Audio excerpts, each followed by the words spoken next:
listening to your show. The point that there's limited news I just coverage. want to know what your viewpoint is. Because major news organizations have been told on, what they can report on. The People's Voice. Welcome back. Welcome back. This is The People's Voice. I am Trey Evans, and I am The People's Voice. Thanks for checking me out again this week. Appreciate, again, all the support for the podcast. The numbers are coming back, and every week the audience is growing. So I definitely appreciate that. Appreciate all your support. Again, you can check me out on the socials. And also I have the new project coming out next week, which is called Freedom, which will be on all streaming platforms. So you can check that out as well. So you can tell I'm kind of just rushing through my normal introduction because I want to get into this subject today.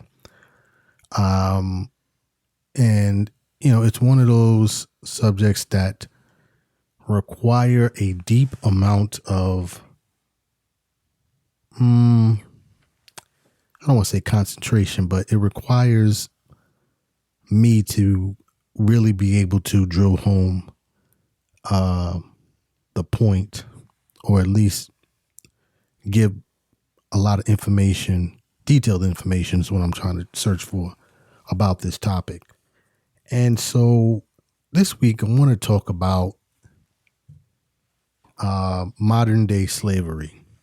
Now, I know often when people hear about slavery, it immediately takes them back to a time when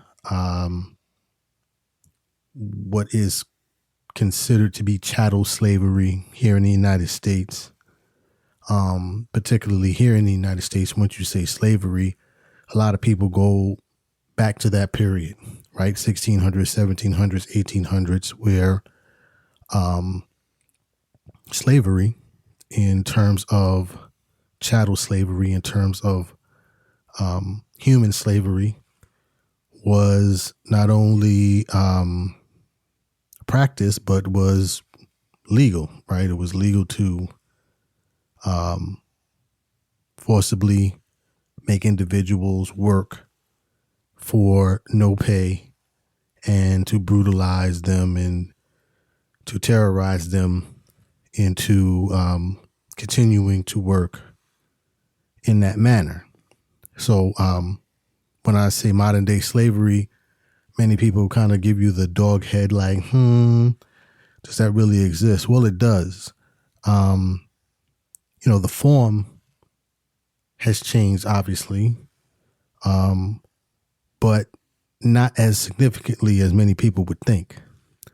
And so, today I kind of wanted to touch on the 5 different forms of modern day slavery and go a little bit into how each of those are utilized in our world, and also how they affect our economies here in the United States and around the world. So I wanted to start this off by playing a clip from a young lady who is a survivor of being a child that was in forced labor. And I kind of want you to hear her story, and then I'll get into some additional details regarding modern day slavery here in the United States and around the world. Check this out. In the sweatshop, 6 of us, 4 of them were adult, lived, worked, slept in 10 by 10 room without bed or bathroom or having access to even clean drinking water. We were paid less than $2 and forced to work almost 12 to 15 hours a day. We had piles of orders, like 500 pieces, 600 pieces, and we needed to finish that on time. And if we did not finish, we will not get paid at all. So for that reason, we had to wake up sometime 4 a.m., 5 a.m. and work all the way to midnight, and still the pile of clothes will be not finished. And that is just one account of what it's like to be in a form of modern day slavery. Now, as you heard the young lady detail, they worked from literally sun up to sundown, and many times before the sun rose till after the sun set. As she said, there were many days they woke up at 4 a.m., 5 a.m. and worked straight through 12 midnight, trying to complete this task for as little as $2 a week in many cases. And so I wanted to talk about this today because it's one of those topics that, again, gets pushed under the radar a lot, particularly when we're dealing in such a society now where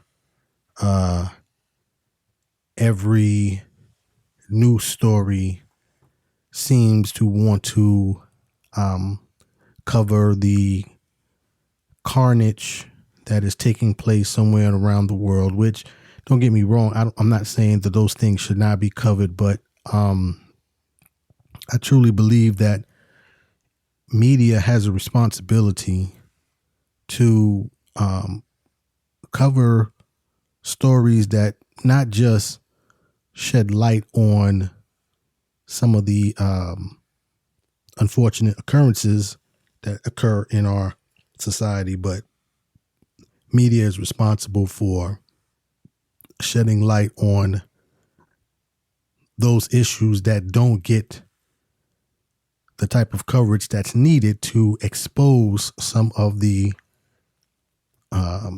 everyday tragedies that are occurring around the world. So that's the purpose of the podcast, and that's why I am the people's voice. So I want to talk about the 5 kinds of modern day slavery. So child labor is just one form. And as you heard the young lady say, she was forced into a sweatshop. She's from a small village on the border of India and Nepal.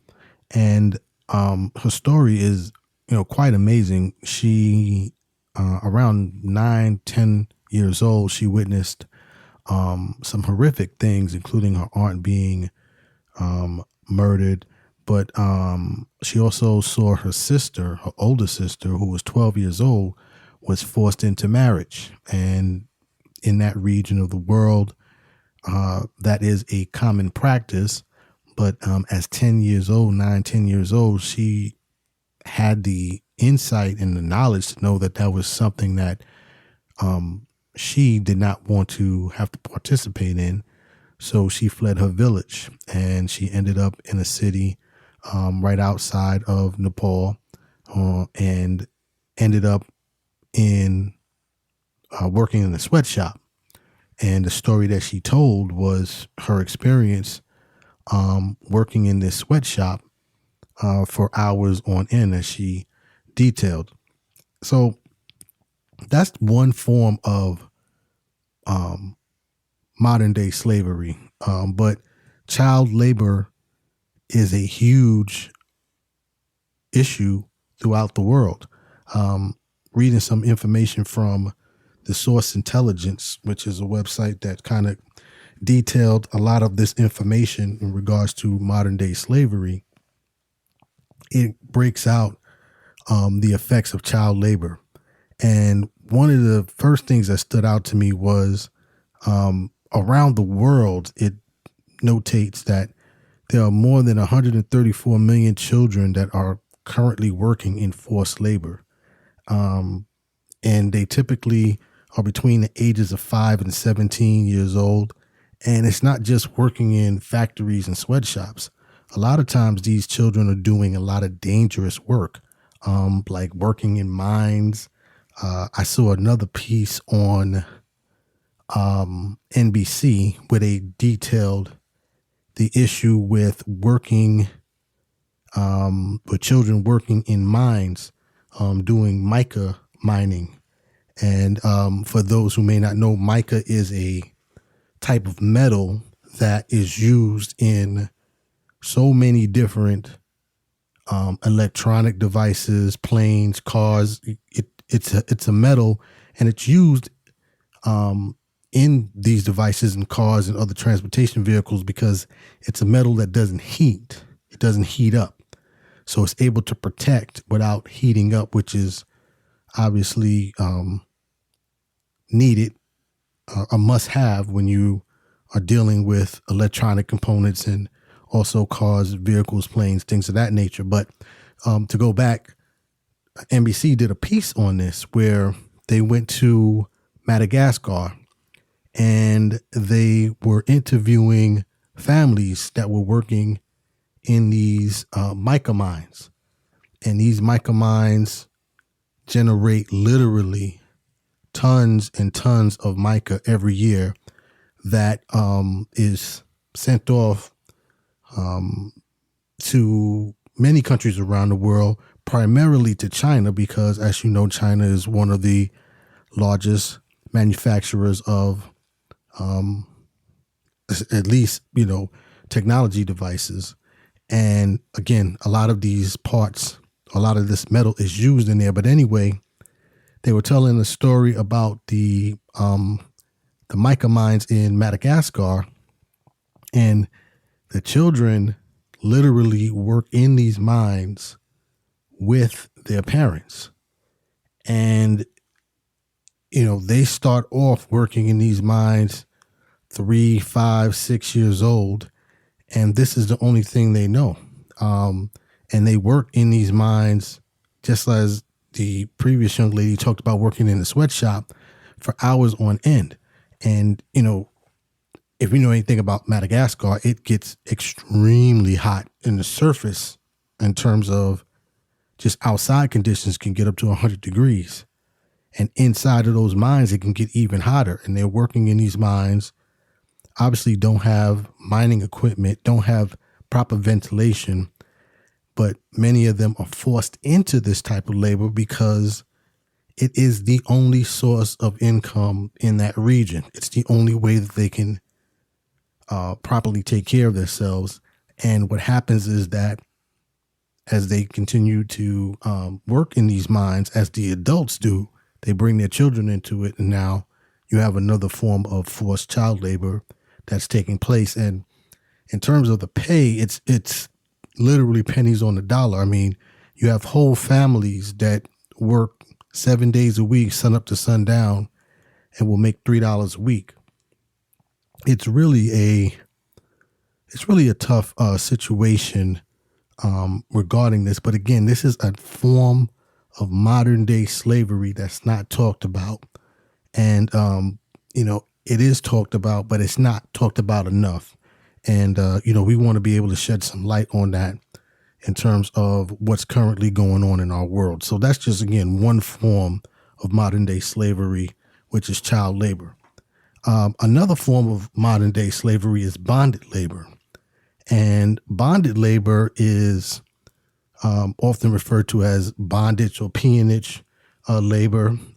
A lot of people who are familiar with the sharecropping system that used to exist here in the United States may have a good understanding of that. Well, basically, you have no choice but to work because you've either acquired a loan or you need to repay a debt.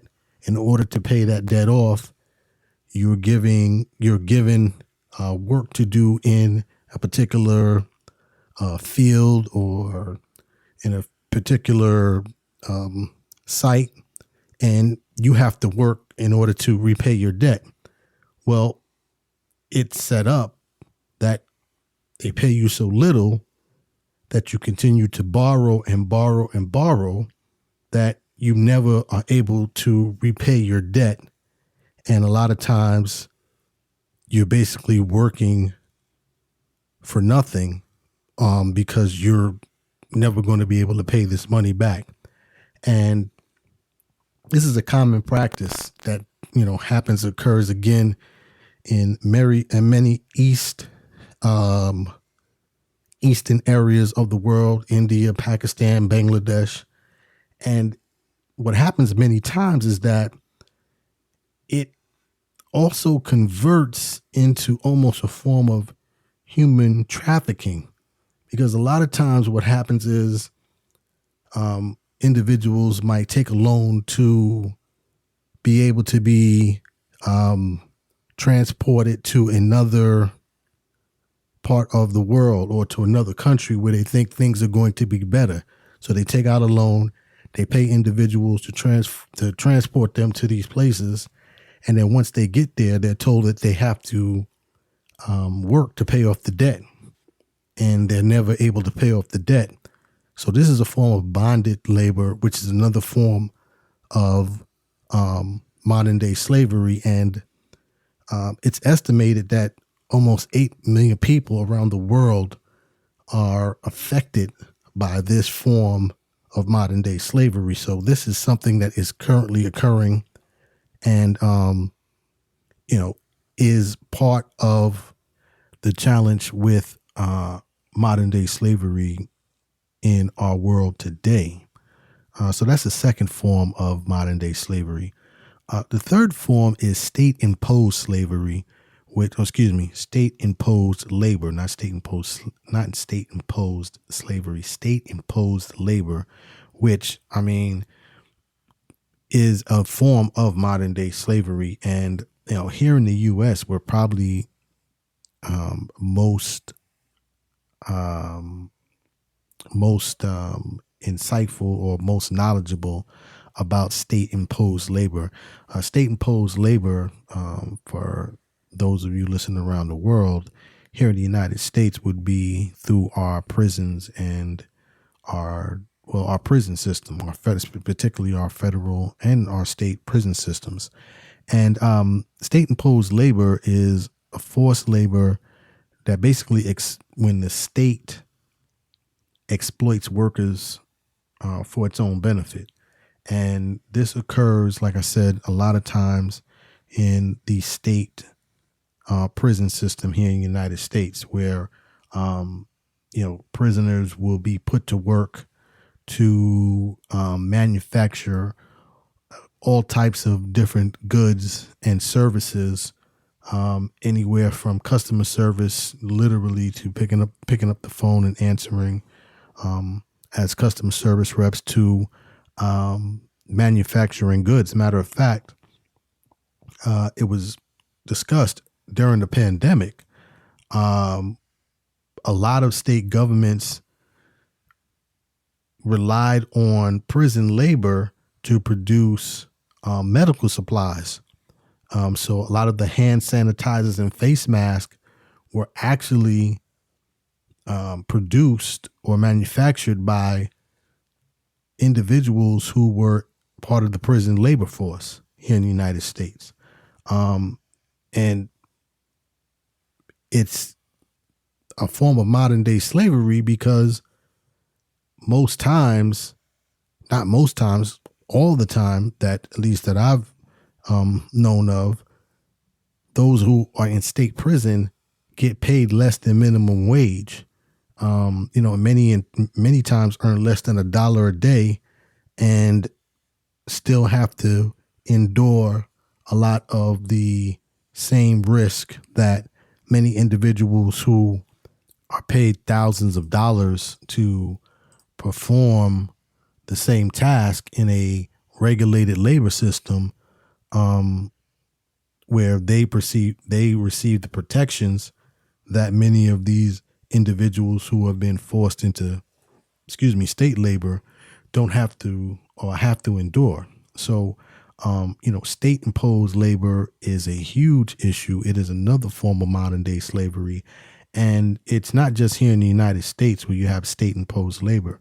You have countries all around the world, including North Korea, that impose state labor where they basically have the citizens work and their salaries have to go back to the state. In North Korea, it's estimated that, many workers give back almost 90% of their salaries. So not a lot of times. So that is another form of state imposed labor, which you have in various countries around the world. But here in the United States, one of the most common forms of state imposed labor is through our prison systems. So that is a third form of modern day slavery. The next one is migrant and indigenous people exploitation. And many times you see exploitation of migrant and indigenous people in farming, construction, janitorial services.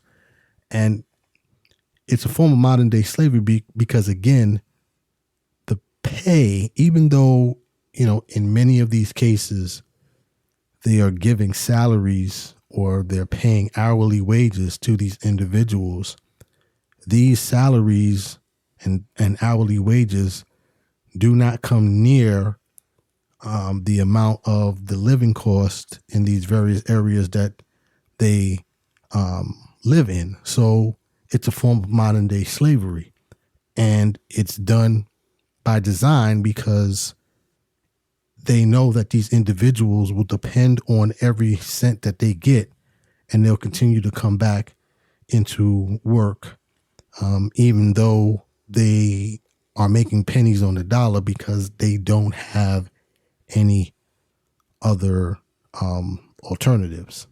So that's another form of modern day slavery. And then the last form of modern day slavery is human trafficking in a private economy. And this occurs a lot in the United States because, I should say the United States benefits from this form of modern day slavery probably the most, because this form of modern day slavery benefits industries that are profitable businesses, right? So this is not a situation where you have an illegal mining operation or you have an illegal sweatshop. These are legitimate businesses that profit or produce goods that are imported to the United States, which are then sold to the American people. But these products that are imported are usually sourced from countries where the individuals themselves are not being paid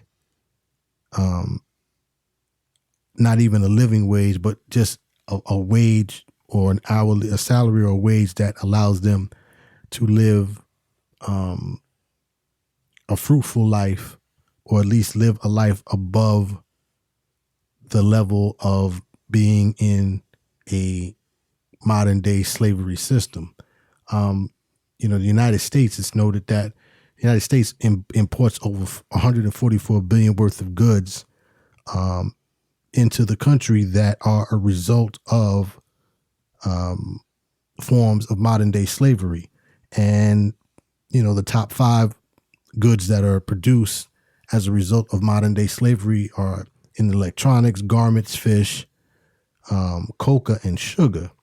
And this is occurring again in our world today, and it's going underneath the radar with very little news or light being shined on it. Human trafficking in a private economy, it takes place in farming, in the mining, as I stated, construction, fishing, in the designer, all of those leather goods. I mean, it just goes on and on and on.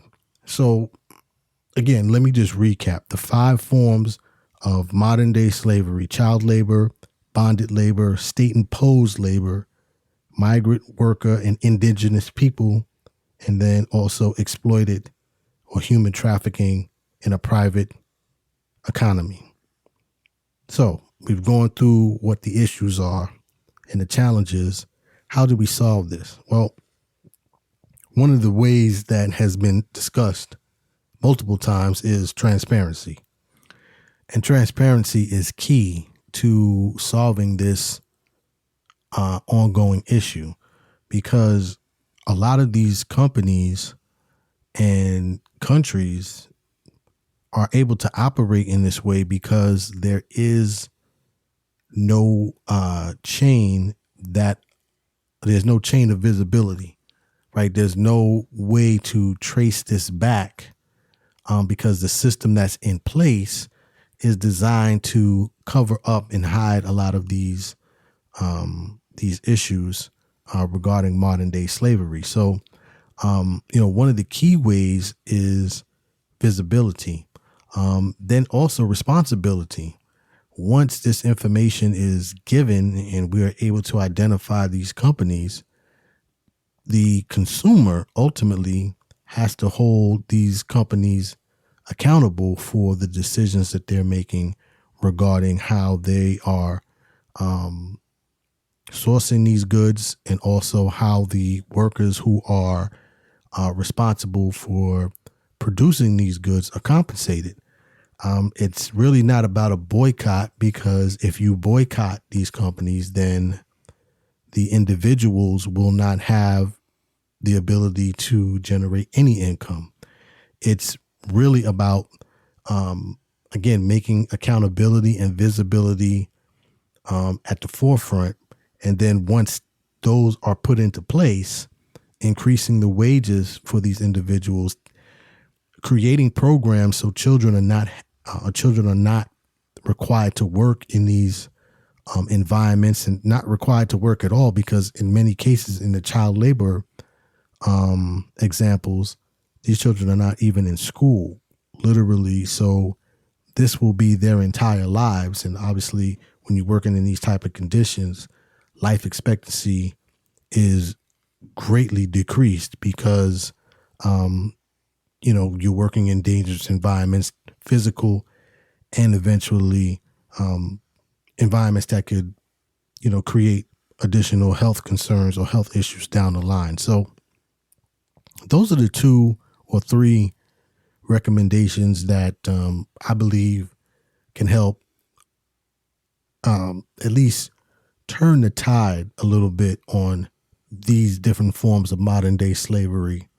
And, it's going to take more than just one voice. It literally will take millions and millions of people to stand up and to make this an initiative that everyone can stand on, so it can be pushed through to cure this crisis, because that's what it is. It's a crisis that needs to be addressed.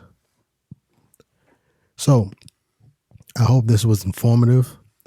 Again, the whole purpose of the People's Voice is to make sure that we are enlightening and providing information, and then taking that information and giving it to the people.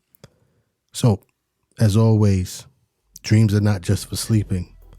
Please wake up and live your dreams. My name is Trey Evans, the People's Voice. Tell somebody about the dream. Salute. The People's Voice.